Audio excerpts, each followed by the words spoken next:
Më dua të them, po e them në mënyrë pak më figurative këtë pjesë që të ndërlidhem dhe me pensionimin e Ahmetit, festën e pensionimit ja bëri Ahmeti në Tiranë. Zoti Edi Rama ja bëri në Tiranë, zoti Itali Ahmeti. Gjithaj organizim në emër të UÇK-s, ku nuk prin familja Jashari dhe gjitha ajo ceremoni që kishte edhe aty edhe eksponent PD-s, disa që kam parë dhe në emër të gjithë kësaj gjëje ti bëhet fushat Ali Ahmeti direkt nga Tirana zyrtare. Kjo sigurisht që nuk ka qenë diçka që ne kemi pritur. Kanë kohë të reflektoj edhe shteti shqiptar sa i përket kësaj. Involvimet nga ana tjetër nga Prishtina zyrtare kanë qenë në frym të asaj që po vjen në skenë një elitë e re politikanë shqiptar që duhet përkrahur për skaj të vjetrës që solli vetëm degradim çështjes shqiptare në këtu në Maqedoni, ndërsa involvimi i Tiranës zyrtare paraqet një presedan, shkaku që në intervenim direkt u munduan që të katapultojnë zotin Ahmeti përsëri në qeveri, duke dashur që ti ndihmojnë, por rezulton që ajo ishte vetëm festa e pensionimit për zotin Ahmeti. Shqiptarët e lexuan qartë këtë mesazh për skaj asaj që ne sigurisht që jemi në suport maksimal sa i përket atyre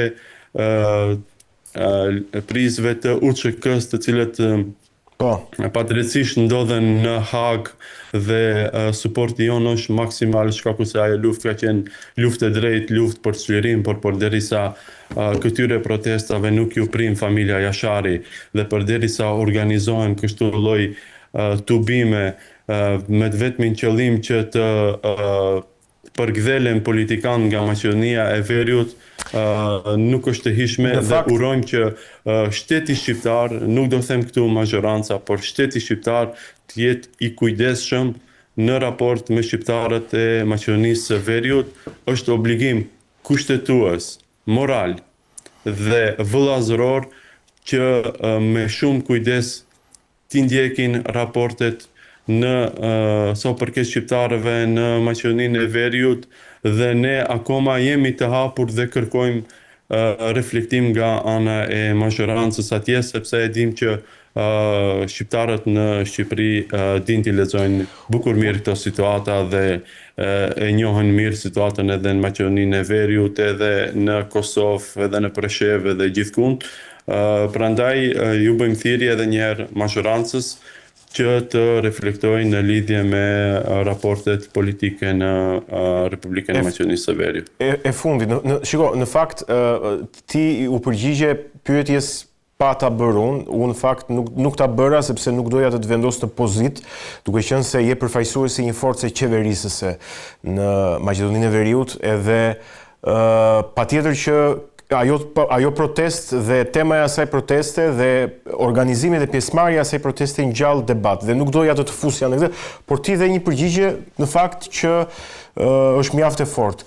Nëse do të shkonim në Kosovë për ta mbyllur dhe nëse zoti Kurti bie nga pushteti në zgjedhjet e parakohshme, pra nëse do të kemi, supozojmë që do të kemi zgjedhjet e parakohshme siç thonë shumë, a është kjo një goditje për koalicionin Vlen në Maqedoninë e Veriut? Pra e pam anën e Tiranës, të shohim anën e Prishtinës tani.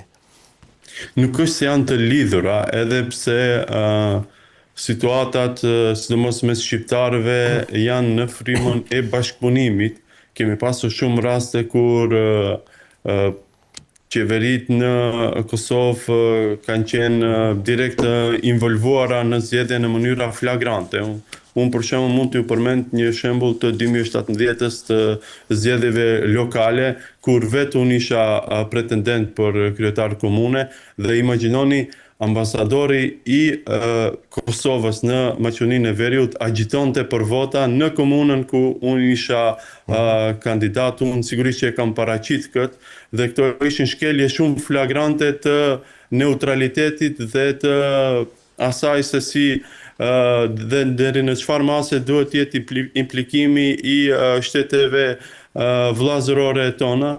Mirë po, ajo që ndodh tani në Prishtinë dhe që sigurisht që ka reflektime edhe të shqiptarët këtu në Maqedoni, është në frymën e asaj që koalicioni vlen do ta respektoj çdo vendim të qytetarëve të Kosovës, të shqiptarëve në këtë rast, sa përket asaj se si duhet duket qeveria e ardhshme.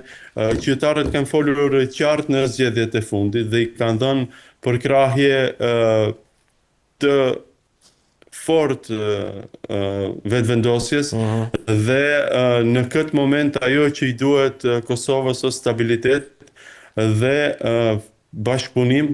Këtu do dosha të inkurajoj partitë që të futen në negociata me vetëvendosjen dhe të arrijnë që ta bëjnë qeverinë bashkë dhe Kosova të ecë në hapat e reformave që i ka filluar dhe që i ka bërë 4 vitet e kaluara, të futet në proces të konsolidimit të gjyqësorit dhe që është element i cili çalon edhe në shtetin e fqinj të Kosovës. Prandaj, në këtë frymë, apeli jonë është që partitë të gjejnë gjuhë të përbashkët dhe të bëhet shumica dhe të formohet sa më parë qeveria, të konsolidohen institucionet dhe të vazhdoj procesi i reformave, ndërsa trajtimi që ne dëshirojmë edhe nga Prishtina zyrtare edhe nga Tirana zyrtare është në frymë të një qëndrimi të përbashkët të unitetit brenda nesh. Ne absolut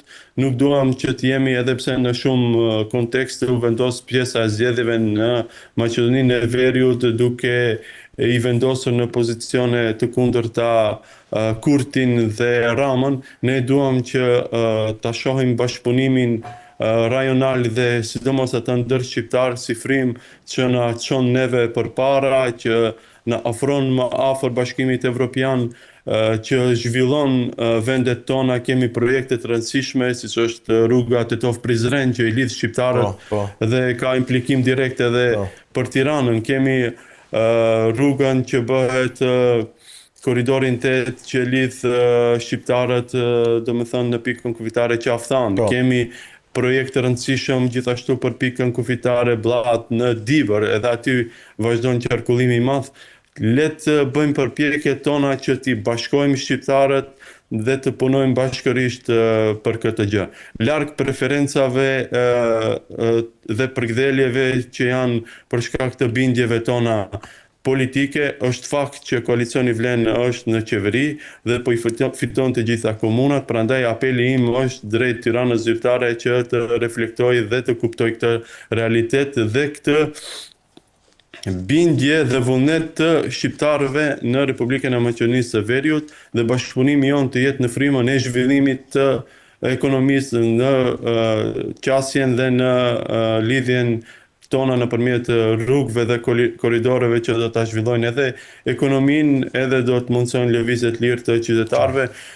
Kështu bëhet bashkimi i kombit, jashta fjalëve të mëdha që preferon t'i përdor Ahmeti dhe bëhet sikur është shpëtimtari i kombit. Në realitet janë veprat ato që flasin më shumë për këtë drejtim, andaj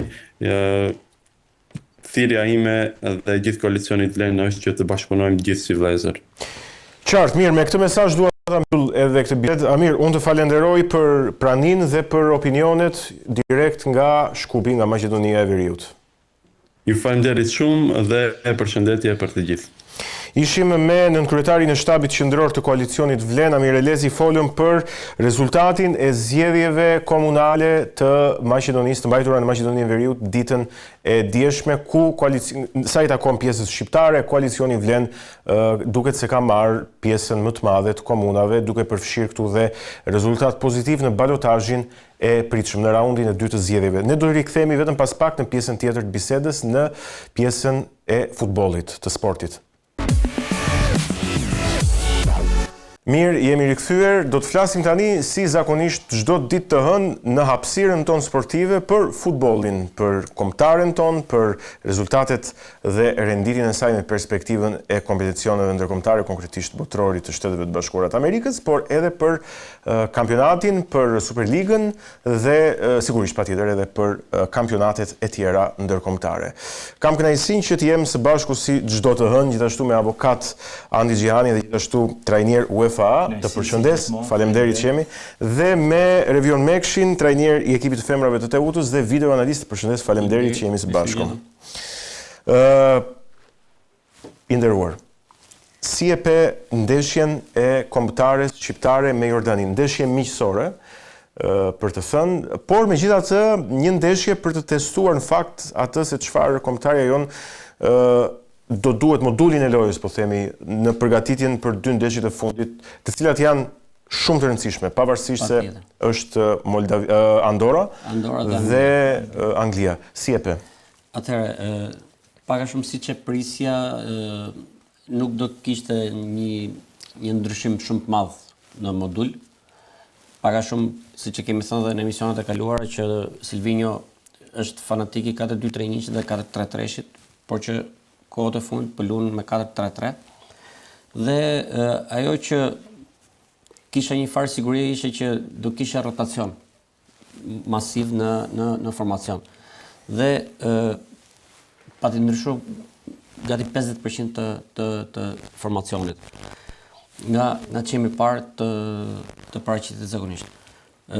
Pati fut Mihaj në vend të Ajetit dhe Balliu në vend të Hysaj në mbrojtje, pa harruar Porton, Dajsinanin, prurje nga Superliga, nga kampionati shqiptar, që u paraqit mjaft mirë, pavarësisht golave, sepse janë të ndërthurura. Sigurisht.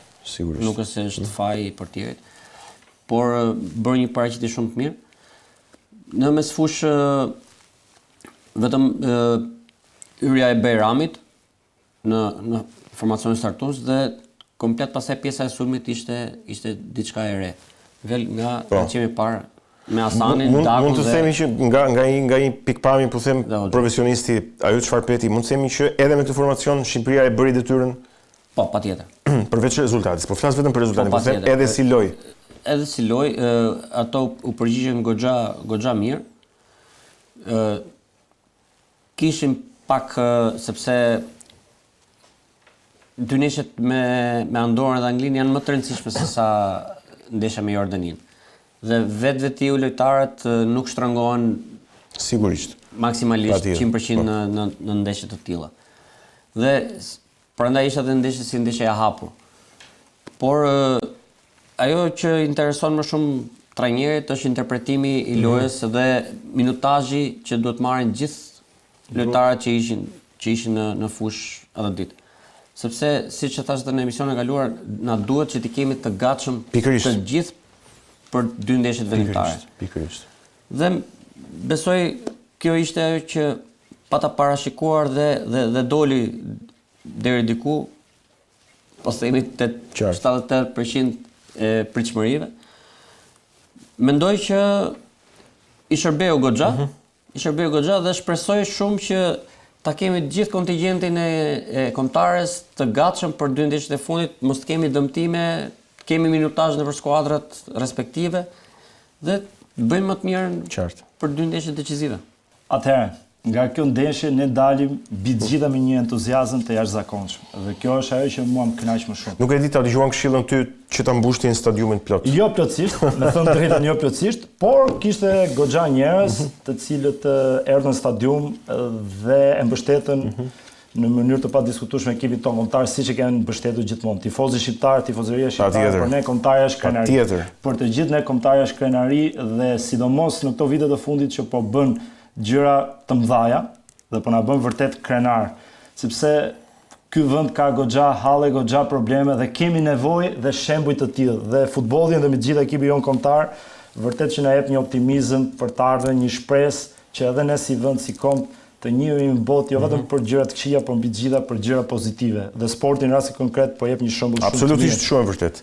Si e ndeshjen ti? Atëherë ndeshjen e pasur Rezultati patjetër shumë i kënaqshëm. Rezultati pa diskutim është një rezultat shumë pozitiv dhe unë kam natyrën time që i marr ndeshjet në paketë, që duhet i fus të dyja. Serbin, që e kemi thënë dhe në emisionin e kaluar, që folim gjëre gjatë, ishte një fitore jashtëzakonshme, një fitore që na ka dhënë një shpresë dhe një moral shumë të lartë dhe mbi të gjitha 95% për të shkuar në play-offin e kampionatit botëror, që është arritja më e madhe e historisë futbollit tonë. Dhe kjo ndeshje tregoi një entuziazëm me disa ndryshime, siç e tha dhe profesori Revioni, trajneri Silvinho pa diskutim që do bënte disa ndryshime, me modulin e vet 4-3-3, i dha mundësinë portierit Dajsinani, portier që vjen nga Superliga jo nga ekipi kampion Ignatia, dhe ai e justifikoi në mënyrë më të mirë të mundshme vendin. Dhe kjo tregon që në kombëtare ka konkurrencë, dhe ku ka konkurrencë të gjithë lojtarët japin maksimumin. Janë të angazhuar dhe japin maksimumin për atë fanel. Luajti Balliu në krahun e djathtë, i cili është një konkurrues i denj i Elseit Ysajt, edhe pse Ysaj e kemi thënë që këto ndeshje të fundit e ka rritur shumë nivelin. Dhe është lojtar formacioni, por fakti që Balliu është i gatshëm, luan dhe një kampionat shumë fort si La Liga. Kjo është një shenjë shumë e mirë dhe për ekipin tonë kombëtar. Luajti Miaj, një lojtar që është një qendërmbrojtës europian, qendërmbrojtës që luan futboll me vizion dhe që u përshtat goxha mirë me Gjimshitin.